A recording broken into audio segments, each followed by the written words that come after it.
So far I learned about globalizations, Cold War, regionalism, um,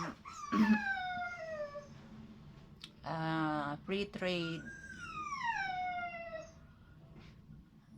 free trade,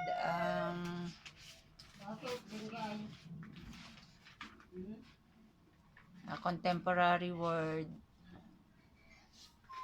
what else?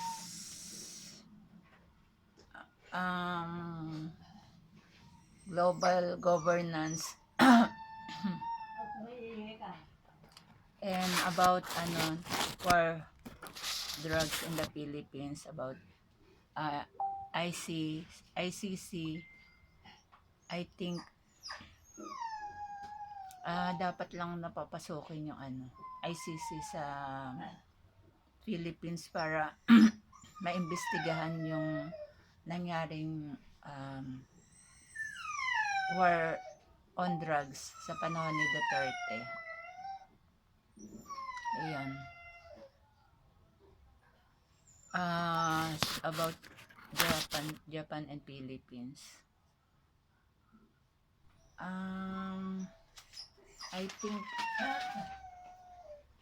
makakatulong siya sa sa Philippines, sa pag-grow niya sa free trade, and yung tulong niya financial upang makarecover yung Philippines. Yan.